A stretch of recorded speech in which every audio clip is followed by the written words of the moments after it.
Okay, this is October November 2019 paper 22 question number 5। और देखो बेटा आपसे क्या कह रहा है। दे आर आस्किंग यू कि Atiq has set of 16 cards numbered from 1 to 16। He takes a card from the set of random from the set of random. Find the probability that the card shows an odd square number. तो देखो आपके पास 1 से लेकर 16 card है। मुझे बताओ 1 से लेकर 16 तक कौन सा ऐसा नंबर है जो ऑड भी है और स्क्वायर नंबर भी है। सर 1 से लेकर 16 में हमारे पास एक नंबर जो मेरे दिमाग में आ रहा है अभी, दैट इज 9। ऑड भी है, स्क्वायर नंबर भी है। या 1 से लेकर 16 तक देख लो स्क्वायर नंबर कौन कौन से हैं। सर 1 से लेकर 16 तक स्क्वायर नंबर है 1, 4, 9, 16। तो ऑड स्क्वायर नंबर कौन सा है। सर ऑड स्क्वायर नंबर हमारे पास 9 है। सो इट मींस 9 बस एक नंबर है out of 16 which is in the favour of the question. तो बेटा I am going to have the probability 1/16 है। फिर बेटा वो आपसे कह रहा है Atiq takes 2 card and random from the set of 16 cards. Atiq 16 card में से 2 कार्ड्स ले रहा है। तो बेटा 2 कार्ड्स का मतलब है कि वो कंबाइन इवेंट है। पहली बात, find the probability that both cards show even number that are factor of 100। कह रहा है 1 से लेकर 16 तक कार्ड्स हैं आपके पास। कह रहा है 2 कार्ड्स में पिक कर रहा हूं, पहला card and the second card. कह रहा है क्या प्रोबेबिलिटी है that number should show even number, it should be an even number. तो हमारे पास देखो ये नंबर होगा 2, 4, 6, 8, 10, 12, 14, 16। These are even numbers.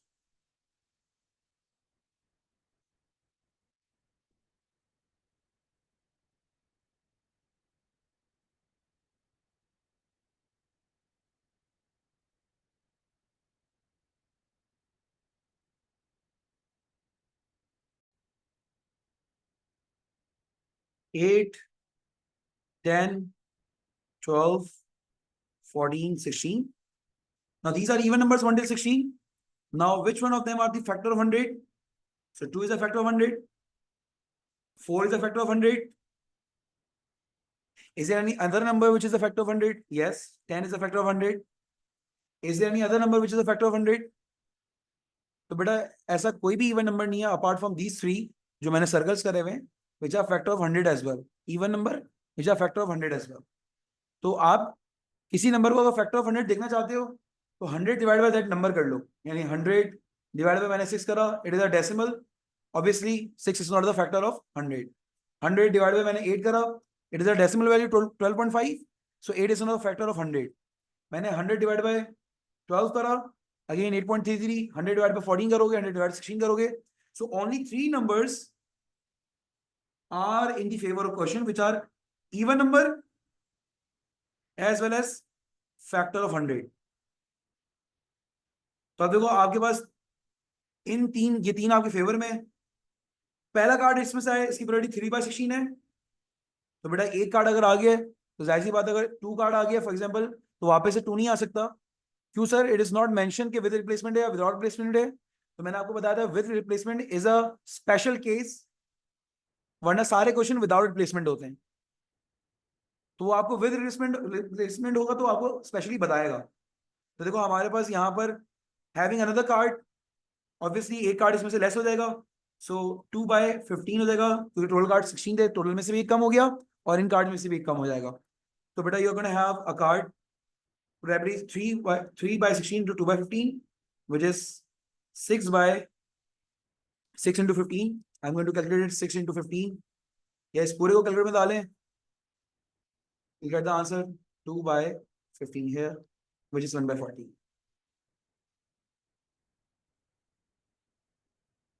All right, now let's do another question. देखो यहाँ पर बेटा what they are saying, they're saying one visitor is selected Mario, recorded the number of books borrowed by each of the 200 visitors to the library. His results are shown in the table. So 0 books are borrowed by 17 people, 1 book is borrowed by 47 people, 2 books are borrowed by 42 people, 3 books are borrowed by 28 people, and so on so forth. हमारे पास there are 200 visitors over here. So sum of this is going to be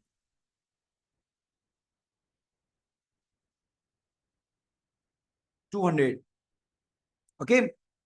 Now what they are saying, one visitor is selected at random. Find the probability that this visitor borrowed more than 4 books. कह रहे एक visitor मैं select कर रहा हूँ randomly. What is the probability कि वो visitor जो है वो मोर देन 4 बुक्स बाय कर रहा हो. मोर देन 4 बुक्स वाले बाय करने वाले बेटा विजिटर्स कौन कौन से हैं? These are the visitors who is buying more than 4 books. More than 4 books. 5 books wale and 6 books wale. So 21 plus 13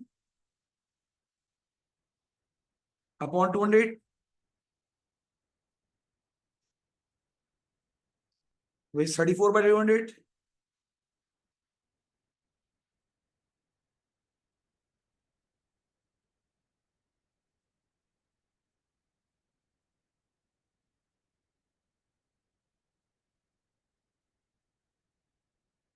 So 17 by 100 is going to be your final answer. Okay, 2 visitors are selected at random. Find the probability that only one of them borrowed 6 books. कह रहे हम 2 visitors को देख रहे हैं. कह रहे उनमें से सिर्फ एक उसमें से है, एक बंदा उसमें से है जिसने 6 बुक्स बोरोड की. Who borrowed 6 books. I said okay. The one who borrowed from the 6 books is selected, and the one which is not from this, and the one who is not from the people who borrowed 6 books. तो आपके पास you have to select 2 people, one from here and one from who have not borrowed 6 books. तो देखो आपके पास people who borrowed 6 books, there are 13 people, and the people who have not borrowed 6 books, there are 17 plus 47 plus 42 plus 28 plus 32 plus 21. How many people are there? Sir, 200 minus 17, 13, 187. So 187 people or 187 visitors have not borrowed 6 books. So I'm selecting 2 people, one from here. So 13 by 200 is a probability, and one from here. So 187 by 199 is the probability. देखो यहां पर भी they have not mentioned कि आपके पास जो दोनों बंदे select कर रहे हैं वो ऐसे तो नहीं कि हम विद रिप्लेसमेंट सिलेक्ट कर रहे हैं. यहाँ पर ऐसा कुछ भी मेंशन नहीं है. तो बेटा हम हर केस को फिर विदाउट रिप्लेसमेंट देखेंगे अनलेस अनटिल सवाल में एक्सप्लिसिटली मेंशन ना हो कि ये विद रिप्लेसमेंट का केस है.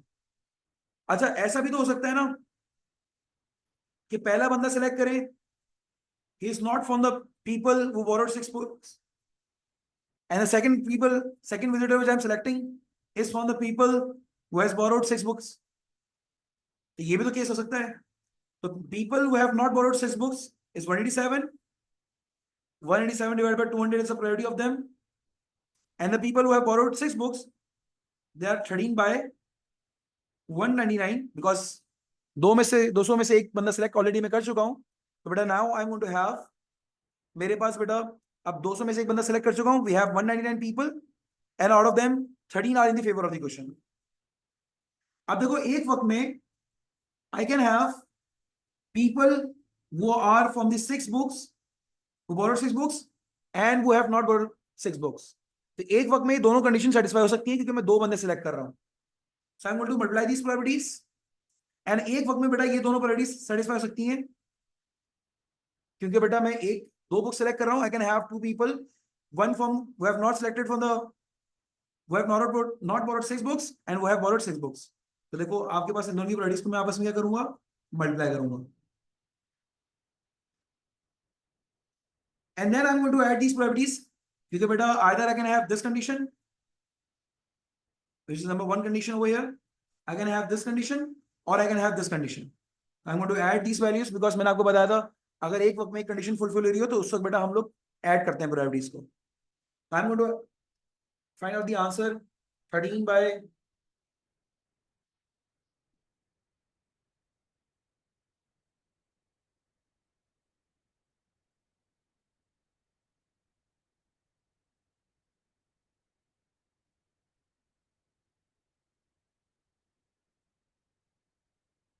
ये बेटा मेरे पास आंसर निकल कर आ जाएगा। I will not convert my answer into decimal because answer decimal में कन्वर्ट करूंगा तो बहुत नॉन टर्मिनेटिंग डेसिमल आ जाएगा। So 2431, this is going to be a fine answer. अच्छा आवाज थोड़ी सी खराब है, so I am sorry for this. Okay, let's see one more question. देखो, the probability that Anna arrives at work on time और early on any given day is 5/8। एना किसी दिन आए ऑफिस में टाइम पर आए या उससे जल्दी आ जाए, इसकी प्रोबेबिलिटी 5/8 है। तो लेट ना आने की प्रोबेबिलिटी 5/8 है। What is the probability of late आने की प्रोबेबिलिटी? देखो, लेट ना आने की प्रोबेबिलिटी 5/8 है, तो लेट आने की प्रोबेबिलिटी कितनी हो जाएगी? 1 minus 5/8, which is going to be 3/8। ठीक है ना? She's saying, they are saying calculate the probability that she is late on both Monday and Tuesday। तो बेटा अगर मंडे को भी लेट है, 2 दिन की बात कर रहा है एक साथ, मंडे को भी लेट है, उसकी प्रोबेबिलिटी 3/8 है। ट्यूसडे को भी लेट है, उसकी प्रोबेबिलिटी 3/8 है। लेट ना आने की प्रोबेबिलिटी यानी टाइम से पहले आने की या टाइम पर आने की प्रोबेबिलिटी 5/8 है। दिस मीन्स लेट नहीं आ रहे, उसकी प्रोबेबिलिटी 5/8 है। लेकिन लेट आने की probability is going to be 1 minus 5/8 which is 3/8। अब दोनों दिन की प्रोबेबिलिटी मांग रहा है आपसे कि मंडे और ट्यूसडे दोनों दिन लेट आ गए, इसकी क्या प्रोबेबिलिटी है? देखो, ये कंबाइंड इवेंट है, आप दोनों एक्सपेरिमेंट को कर रहे हो आप, यानी मंडे की भी देख रहे हो और ट्यूसडे भी एक साथ एक वक्त में दोनों को देख रहे हो। So I am going to multiply this probability and I will get the answer 9/64। ठीक है? Any problem clear? किसी का मसला? Alright, so we have this question over here. In this question, they're asking you, we have the 12 letter tiles spelling trigonometry are placed inside a bag. A tile is taken at random from the bag. कह रहा है मैं एक tile ले रहा हूं bag से randomly. Find the probability that tile shows a letter R. Give your answer as a fraction in simplest form. तो देखो आपके पास 12 लेटर्स हैं, 12 टाइल्स हैं, इनमें से आर आने की प्रोबेबिलिटी, एक बैग में रख दिए सारे टाइल्स, आपने एक टाइल सेलेक्ट करना है। और tile is selected random, is taken at random. और टाइल का मतलब है बेटा सिंगल इवेंट का क्वेश्चन है। दे आर आस्किंग यू कि भाई क्या प्रोबेबिलिटी है कि हमारे पे लेटर आर आए। तो इन 12 लेटर्स में बेटा आर कितनी दफा आया हुआ है? There are 2 R's, there are 2 R's in the favour of the question. तो 2/12 is going to be the probability and answer is after simplification 1/6। ठीक है? Now they are saying all tiles are placed back in the bag. A tile is then taken at random and placed on the table. तो देखो सारी tiles उसने क्या कर दिया है? बैग में रख दिया है। अब वो कह रहा है एक टाइल ले रहे हैं हम लोग, बैग से निकाला and place on the table, table पे रख दिया उसको। इसका मतलब ये विदाउट रिप्लेसमेंट केस है, आपने एक टाइल निकाला और टेबल के सामने रख दिया, टेबल में अपने सामने रख दिया, उसको वापस से बैग में नहीं डाला। A second tile is taken at random and placed to the right side of the first tile. अब देखो ये क्लियरली बता रहा है कि आपने दूसरा टाइल निकाला, उसको फर्स्ट टाइल के राइट साइड पे रख दिया। A third tile is taken at random and placed to the right side of the second tile. यानी वापस से एक और टाइल निकाल रहे हैं, थर्ड टाइल निकाल रहे हैं, और बेटा आप उसको अपने सेकंड टाइल के राइट साइड पे रख रहे हैं। इसका मतलब this is not a without replacement question. ये आप, this is not a with replacement question, this is a without replacement question. आपने इसको वापस से टाइल बैग में नहीं रखा। Find the probability that in the order the tiles were placed on the table they spell get. कह रहा है जब टाइल्स को यहाँ पर रखा जाएगा ना, क्या प्रोबेबिलिटी है कि हमारे पास लेटर क्या बनेगा? गेट बनेगा।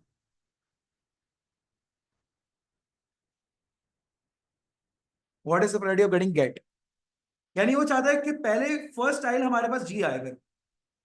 तो फर्स्ट टाइल जी आने की प्रोबेबिलिटी हमारे पास कितनी है? बेटा सबसे पहले देखो हमारे पास टाइल्स में जी कितनी दफा आया हुआ है? सर जी एक ही दफा आया हुआ है, तो जी आने की प्रोबेबिलिटी 1/12 हो गई।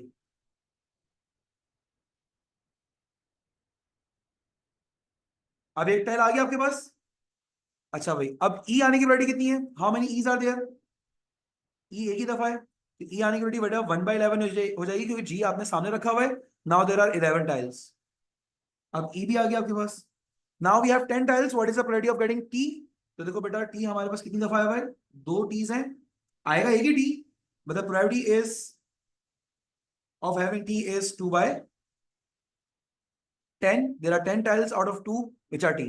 So I'm going to multiply these properties. It is going to become, आप जो simplification कर दो, 2 multiplied by 1 multiplied by 1 is 2 in the numerator.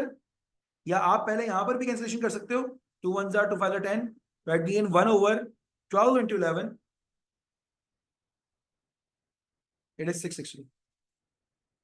तो बेटा आपके पास यहां पर 1 over 660 is going to be your final answer. The probability of getting get. ठीक है.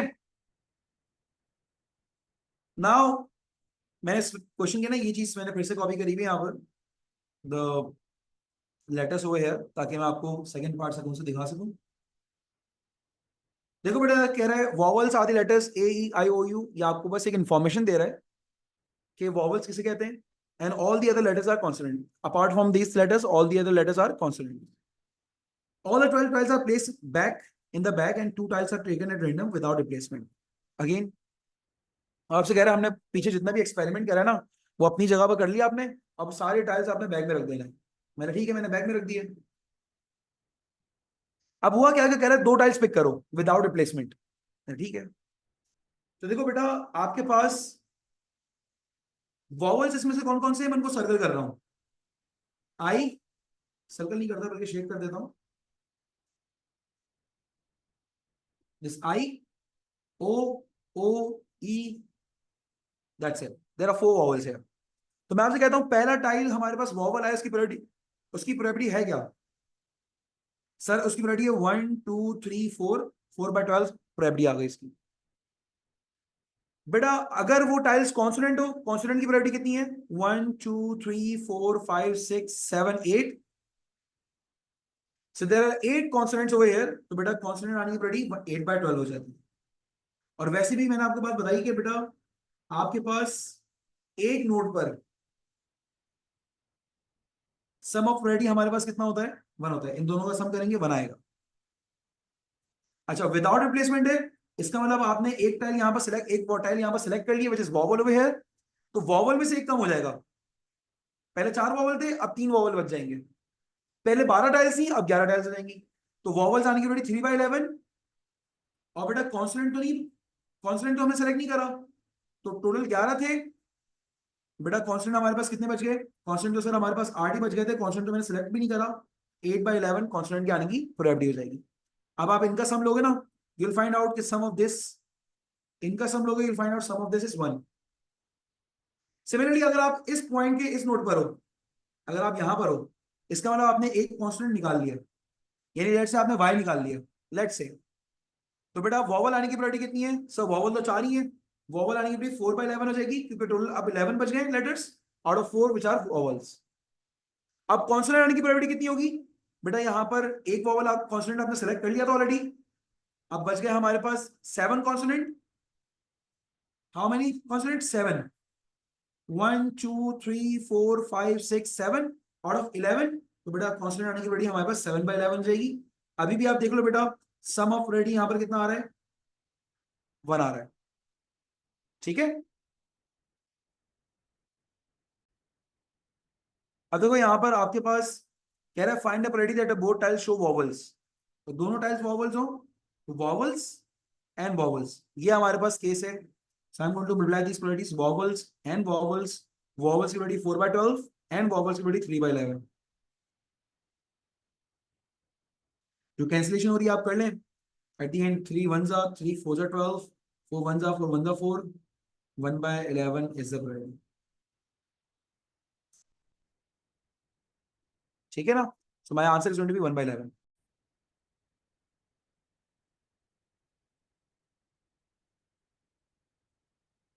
Find a probability that one tile shows a vowel and the one tile shows consonant. एक tile vowel show कर रहा हो, एक tile consonant show कर रहा हो. तो देखो बेटा we can have both of these events, vowel consonant. एक हमारे पास इवेंट ये है consonant vowel.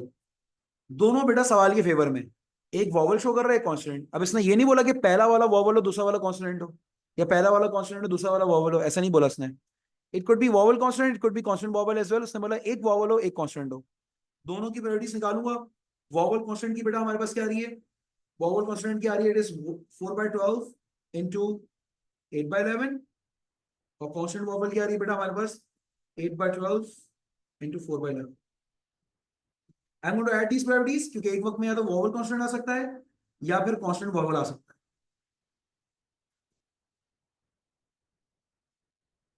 32/12 into 11 132।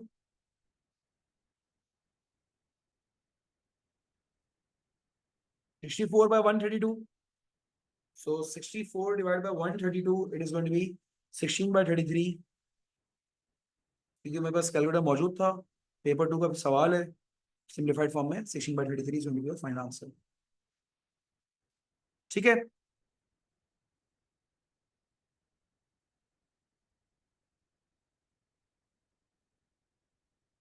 Any problem clear, किसी को मसला आने की बात में? Alright, so we have a question, it says Rowena spins fair spinners each number 1 to 4। Spinner उसने फेंके, उनमें नंबरिंग हुई भी थी, 2 स्पिनर थे, एक नहीं था, 2 स्पिनर थे, दोनों फेयर स्पिनर थे, यानी हर इवेंट की प्रोबेबिलिटी सेम थी। फेयर का मतलब ये, so they are asking you her score is the value when the numbers on the two spinners are multiplied together. So this is a possibility diagram question. The table shows some Rovina's possible score, complete table of the possible score. तो possible score क्या है बेटा, दोनों numbers को आपस में क्या करें, मल्टीप्लाई करा दें। तो 2 3 6 हो जाएगा, 2 4 8, 3 1 3, 2 2 6, 3 3 9, 3 4 12, 4 1 4, 4 2 8, 4 3 12, 4 4 16। ये हमारे पास सारे पॉसिबल स्कोर्स निकल कर आ गए। उसके स्कोर क्या है, उन दोनों की जो दोनों स्पिनर में आंसर आ रहे हैं, जो वैल्यूज आ रही है, उनको मल्टीप्लाई करा दो, बस ये आपका स्कोर है। जो पॉसिबल स्कोर आपके पास 16 पॉसिबल स्कोर्स मैंने यहाँ पर लिख दिए आपके सामने, 1 2 3 4 5 6 7 8 9 10 11 12 13 14 15 16। Find the probability that Rowena score is less than 4। Yes, Rowena score is less than 4। इसकी प्रोबेबिलिटी हमारे पास कितनी है?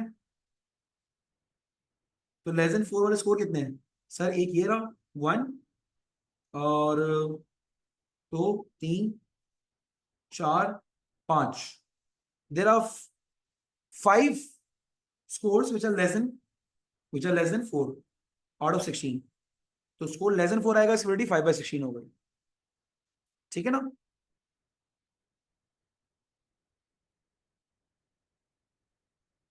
Next move on to next question. देखो यहाँ पर कह रहा है find the probability that Rowena score is an even number, give you answer at the fraction in its lowest term. तो देखो इनमें से इवन नंबर कौन से हैं, सवाल के फेवर में कौन कौन से नंबर्स हैं? इवन नंबर स्कोर कौन सा है? 2 2 4 4 6 8 6 4 8 12 12 16। All of these are even scores. ये हैं कितने हमारे पास? 1 2 3 4 5 6 7 8 9 10 11 12, 12 है हमारे पास। तो बेटा इवन नंबर स्कोर आने की बड़ी 12/16 हो गई। 4 3 4 4 16 आंसर आ गया। अच्छा, फिर भी says that Rowena score is more likely to be a square number than a factor of 6। यानी वो कह रहा है कि उसका जो स्कोर है वो स्क्वायर नंबर आने की प्रोबेबिलिटी ज्यादा है, more likely to be a square number, उसकी प्रोबेबिलिटी ज्यादा है फैक्टर ऑफ 6 के मुकाबले में, कि उसका स्कोर फैक्टर ऑफ 6 आया।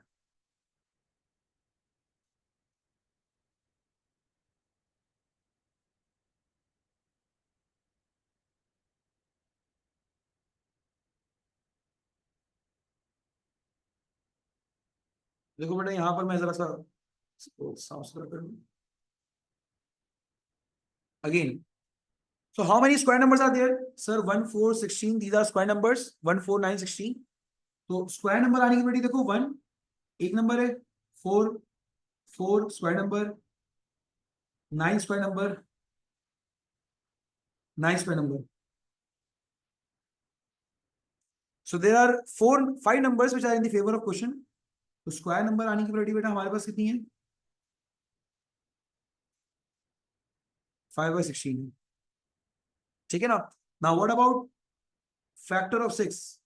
आपका स्कोर क्या हो? फैक्टर ऑफ 6 हो। तो बेटा फैक्टर ऑफ 6 के आने की प्रोबेबिलिटी हमारे पास कितनी है? 1 is a factor of 6, 2 is a factor of 6, 3 is a factor of 6, 2 is a factor of 6, 3 is a factor of 6, 6 is a factor of 6, 6 is a factor of 6। तो देखो आपके पास there are 7 numbers which are factor of 6। तो बेटा factor of 6 score आने की probability हमारे पास कितनी हो जाएगी? 7/16। नाउ डिनोमिनेटर आर सेम, तो बेटा आप न्यूमरेटर की बेस पर जज कर सकते हो।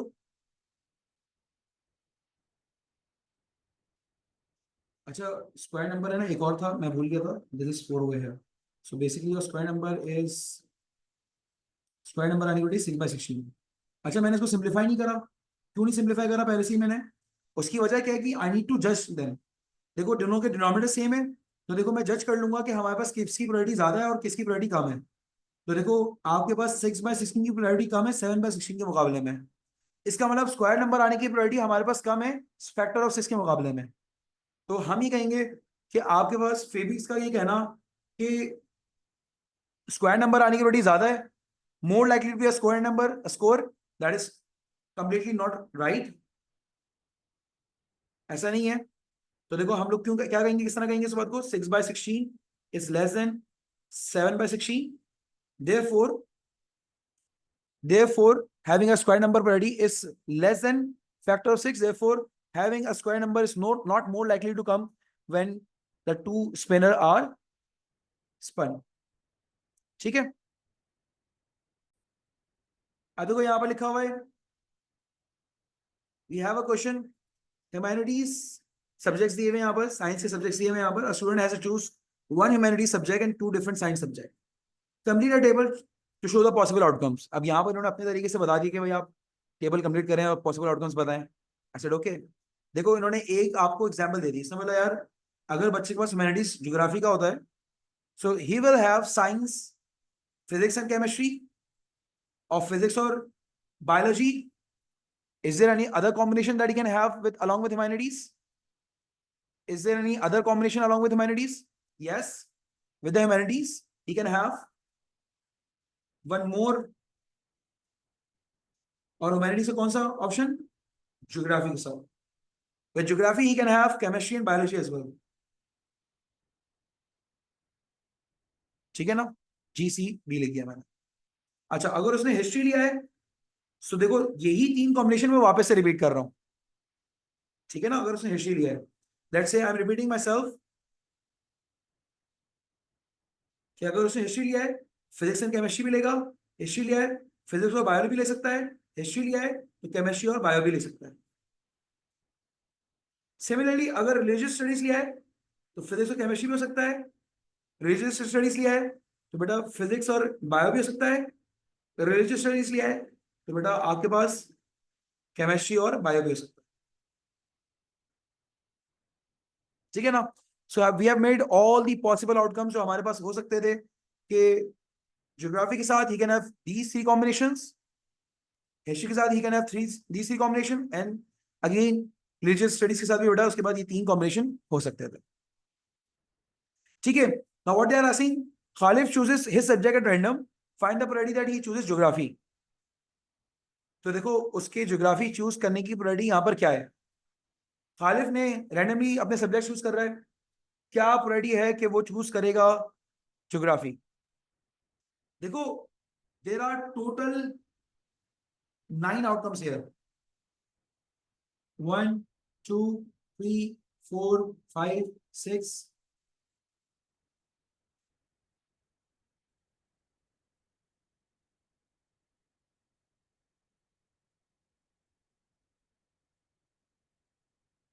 7 8 9, and out of these we have 3 options जिसमें बेटा ज्योग्राफी उसके बाद सब्जेक्ट आ रहा होगा। तो 9 में से बेटा 3 उसके फेवर में है, 3/9, 1/3 is going to be the probability over here.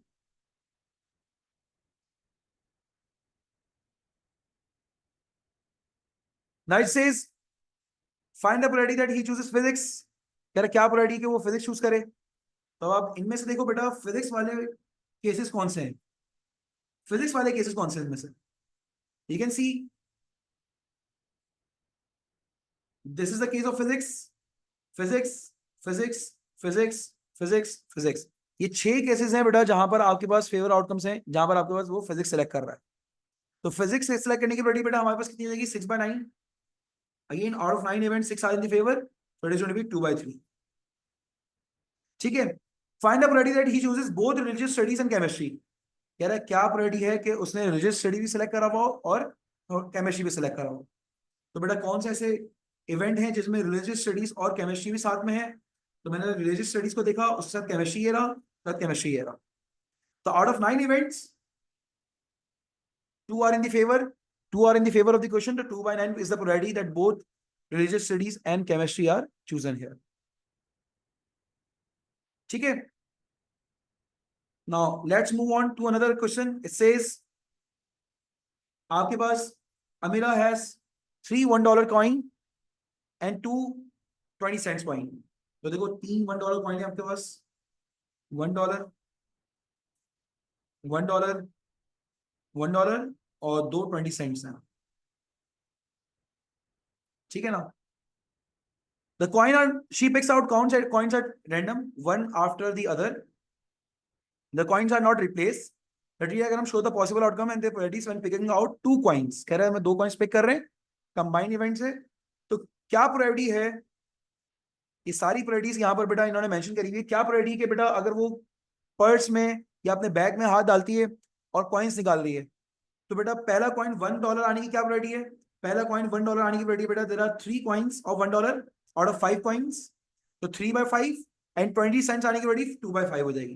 देखो यहाँ पर लिखी हुई ऑलरेडी। अच्छा, फिर सेकंड कॉइन $1 आने की प्रोबेबिलिटी इसने लिखी हुई x और यहां पर लिखी हुई 2/4 20 सेंट्स की। सेकंड कॉइन, अगर पहला कॉइन 20 सेंट्स आ गया तो सेकंड कॉइन $1 आने की प्रोबेबिलिटी 3/4 है और 20 सेंट्स आने की प्रोबेबिलिटी 1/4 है। अच्छा, अगर इस पूरे केस को देखो, ठीक है, अगर आपका पहला कॉइन $1 आ गया, इट मींस आपने ये यहां पर विदाउट रिप्लेसमेंट केस है, इज नॉट रिप्लेस्ड, यहां पर लिखा हुआ सवाल में। सो इट मींस आपका $1 कॉइन आपके हाथ में, पर्स में आपके पास टोटल 4 कॉइन थे और $1 कॉइन वाले कितने? 2। तो बेटा x की प्रोबेबिलिटी यहां पर कितनी आ जाएगी? x क्या आ जाएगा? 2/4, कि वापस से $1 कॉइन आने की प्रोबेबिलिटी कितनी हो जाएगी? 2/4 हो जाएगी। There are 4 coins now and out of which $2, $1 के 2 कॉइंस हैं आपके पास। अच्छा, अगर ये आपको नहीं भी आता ना, आप तब भी यहां से निकाल सकते थे, इन दोनों का सम 1 होता है, तो अगर ये 2/4 है तो ये भी 2/4 हो जाएगा। ठीक है? अच्छा, फाइंड x, हमने x मालूम कर लिया। Find the probability total value of the 2 coins pick out is 40 cents. कह रहे हैं क्या प्रोबेबिलिटी है कि दोनों कॉइंस उसने उठाए, उसकी टोटल वर्थ 20 सेंट्स है, दोनों को सम करेंगे 20 सेंट्स आ जाएगा। तो मैंने देखो 40 सेंट्स आ जाएगा। तो मैंने देखो अगर 20 सेंट्स पहला कॉइन हो और दूसरा कॉइन भी 20 सेंट्स हो, तो बेटा आपके पास 20 + 20 सेंट्स कितना हो जाएगा? 40 सेंट्स हो जाएगा। यानी ये मेरे फेवर में है कि पहला कॉइन भी 20 सेंट्स हो और दूसरा कॉइन भी क्या हो? 20 सेंट्स हो। तो बेटा पहला कॉइन 20 सेंट्स हो, उसकी प्रोबेबिलिटी 2/5, दूसरा कॉइन 20 सेंट्स हो, उसकी probability 1/4। So the answer is going to be, after simplification, the answer is going to be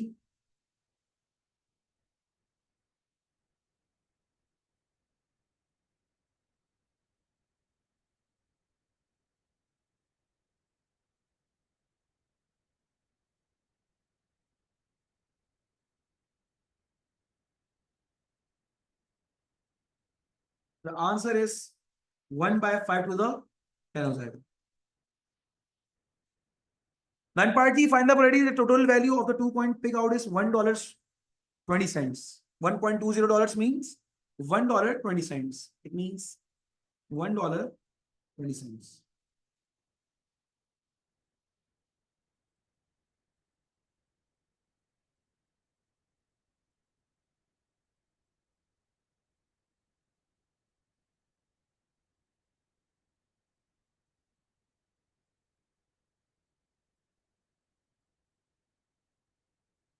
देखो $1.20 की क्या प्रोबेबिलिटी हो जाएगी?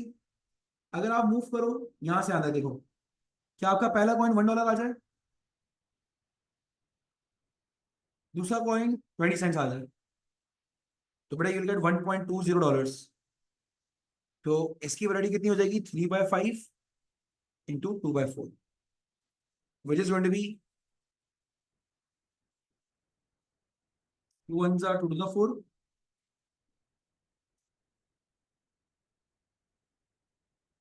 3/10 हो जाएगा। ये भी देखो, अगर आप इस तरह मूव करते हो, पहला कॉइन बेटा आपके पास 20 सेंट्स आ गया, दूसरा कॉइन $1 आ गया, तो बेटा you going to have $1.20। 20 cents आने की बेटी बेटा 2/5 और $1 आने की बेटी 3/4। After cancellation 2 1s are 2 to the 4, we get the answer 3/10.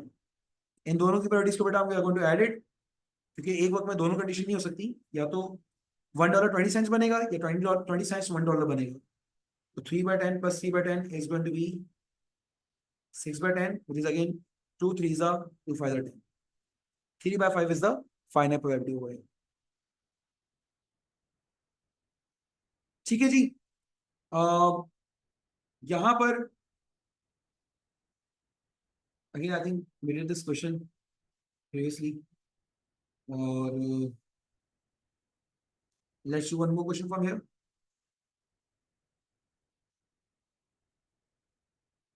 It says Stephen asked 25 women how many children they have.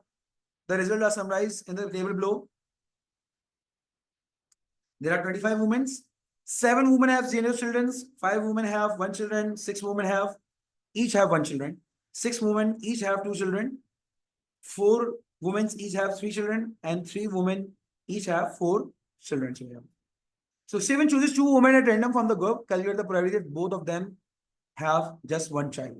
So देखो आपने 2 बंदे चूज कर रहे हो, 2 women. So it is a combined event question. So Stephen chooses 2 women at random. So calculate the probability both of them have just 1 child. दोनों बेटा इस दोनों के फेवर में these are the women. Both of them have just 1 child.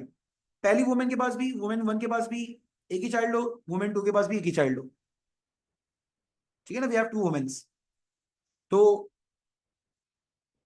ये women's, वो वाली women's इनके पास एक ही चाइल्ड है. How many women's are there? There are 5 women's. ये हमारे फेवर में है हमारे क्वेश्चन के. So the probability is going to be 5/25, and the probability is going to be second women selected is going to be 4/24, क्योंकि एक women आपने select कर लिए. अगेन if it is not mentioned कि it is with the replacement question, so again it is going to be a without replacement question, क्योंकि generally हमारे पास ये केस होता है. तो 4/25 हो जाएगा.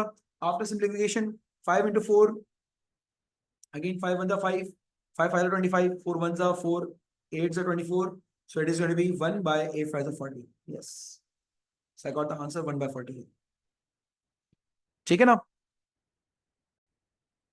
Okay, in this question it says a bag contains red and blue bags, right? So there are red bags and blue bags.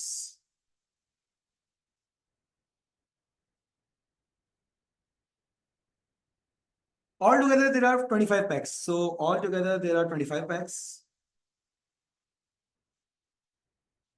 of which n are red. Red की quantity दे दी n, तो blue कितने हो जाएंगे? Total में से red minus कर दो. Total 25 है, इनमें से रेड यानी n माइनस कर दो. ब्लू की वैरायटी, ब्लू की तादाद निकल कर आ जाएगी. Rashid picks 2 packs without replacement. आप 2 पैक्स सेलेक्ट करें without replacement. The D diagram shows the possible outcomes of their probabilities. अच्छा, अब देखो रेड पैक सेलेक्ट करते हो, तो अगर आपने एक रेड पैक सेलेक्ट कर लिया, हम इसको इस पूरी टी डायग्राम को समझते हैं, फिर नीचे भी फिल आउट करेंगे. हम पूरी टी डायग्राम को पहले समझ लेते हैं. देखो अगर आप नोड के इस पॉइंट पर हो, इसका मतलब आपने एक रेड पैक सेलेक्ट कर लिया. ठीक है ना. तो अगर मैं इस आउटकम पर हूं, तो देखो मैं इसको यहां पर कॉपी कर रहा हूं. ये देखो इनिशियली ये कैसे हमारे पास, जो मैंने अभी यहां पर राइट साइड पे लिखा हुआ है. अब अगर मैं एक रेड पैक मैंने यहां से निकाल लिया है, and it is a without replacement question, तो रेड में से एक कम हो जाएगा, राइट? रेड में से एक कम हो गया, और टोटल में से भी एक कम हो जाएगा, ब्लू में से एक भी कम नहीं होगा. तो ये अपडेट होकर क्या बन जाएगा? n-1. ये 25 माइनस एन ही रहा, टोटल 24 होगा. तो अब मुझे बताओ, सेकंड पैक आपके पास रेड आए, इसकी प्रोबेबिलिटी क्या होगी? n-1/24. और ब्लू आए, इसकी प्रोबेबिलिटी कितनी होगी? 25 माइनस n/24. लेकिन लेट्स से आपने रेड पैक नहीं निकाला था, आपने ब्लू पैक निकाला हुआ है, तो बेटा टोटल में से तो एक कम होगा, ब्लू में से कम हुआ, टोटल में से कम हुआ, रेड में से एक भी कम नहीं हुआ. तो रेड तो नहीं रहे, ब्लू बेटा 24 माइनस एन हो गया, और बेटा ये हो गया हमारे पास 24 टोटल. तो अब आप मुझे बताओ बेटा, रेड के आने की प्रोबेबिलिटी कितनी हो जाएगी? n/24. और बेटा ब्लू के आने की प्रोबेबिलिटी कितनी हो जाएगी 24 minus n over 24। I believe यहां तक की डायग्राम आपके पास क्लियर हो। कह रहा है write down an expression as a single fraction in terms of n for the probability that Rashid picks a red peg then a blue peg in that order। in that order मतलब क्या है, पहले बेटा red blue peg हो, फिर पहले red peg हो फिर ब्लू पैग हो। तो रेड एंड ब्लू का बेटा ये आ रहा है हमारे पास। तो रेड की आने की प्रोबेबिलिटी n by 25 और ब्लू की आने की प्रोबेबिलिटी 25 माइनस n ओवर 24। ठीक है ना, इसको सिंप्लीफाई कर लेते हैं। 25 into 24 is going to be 600 और 25 into n 25n हो गया, n into n n square हो गया। ये हमारे पास इसका आंसर निकल कर आ गया पार्ट ए का। ठीक है,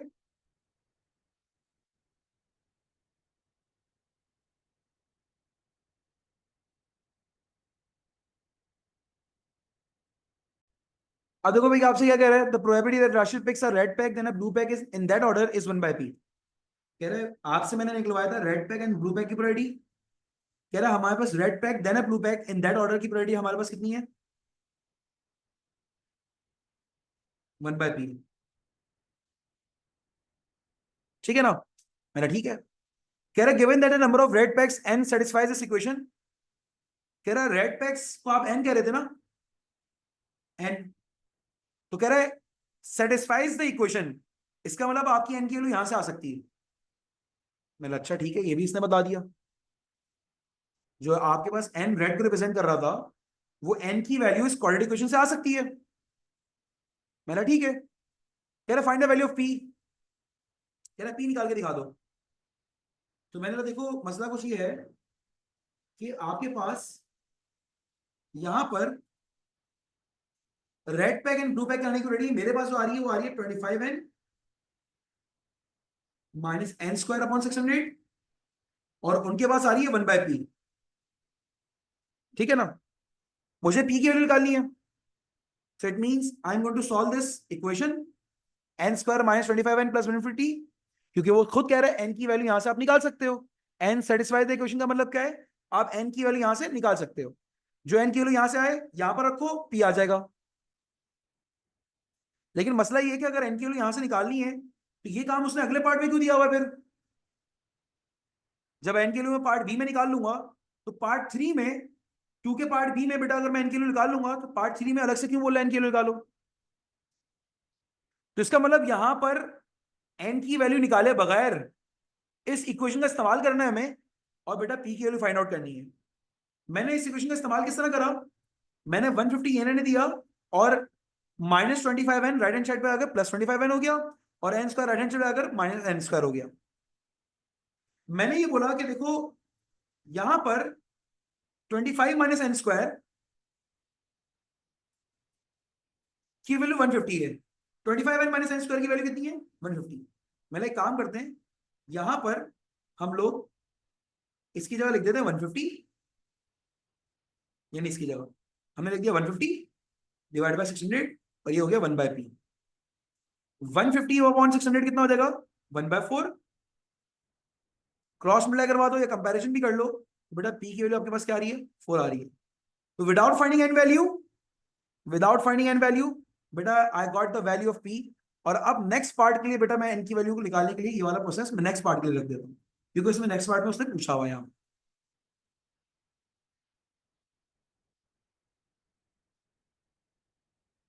ठीक है, let me just add one paper. Now it says to find out the value of n. Solve. In part three, it says solve. Solve means you need to use quadratic formula, middle term breaking, factorization, anything to find out possible value of n. So I'm going to break the middle term minus 150.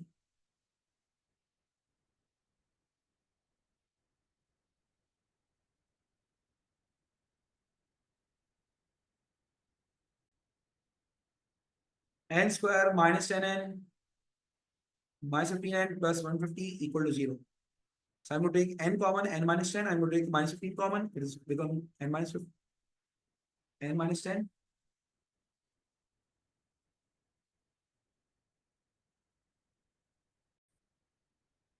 I'll get two answers of n. अब n represent red balls, so obviously n की value positive ही होगी बेटा आपके पास. तो देखो both are right answer. n की value can be, red balls can be 10 as well and red ball can be 15 as well. So both are right answers. अगर एक negative value होती तो मैं उसको इग्नोर कर देता, मैं सिर्फ पॉजिटिव वैल्यूज को अपना आंसर कहता. सिर्फ positive integer is going to be your n की value because n represent number of red pegs. Given that at the start there are more blue pegs, there are more blue pegs than red pegs in the bag at the start. तो मैं start वाले case को जरा copy करता हूं यहां पर,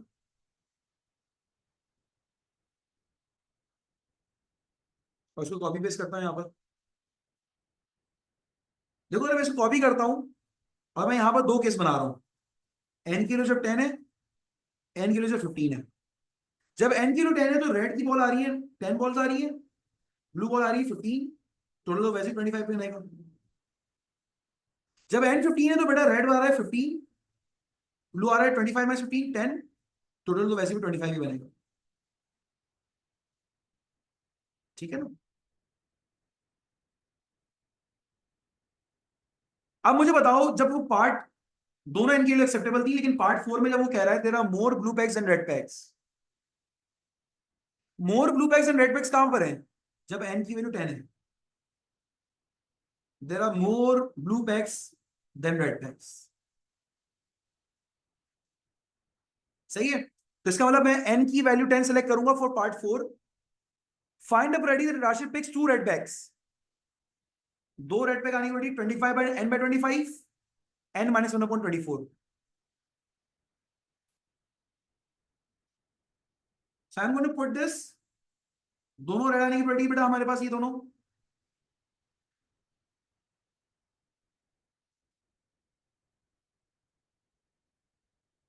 मैं इसको नीचे लिख रहा हूं n/25, n किलो मैंने 10 रख दी, 10 माइनस 9/24 हो गया. We'll get the answer 90/25 and 24. It is 600. 90 divided by 600. It is going to be 3/20. This is going to be your final answer then for part 4. ठीक है. So that's it for today. We are done with the priorities past paper 2 questions now. Thank you so much. Take care.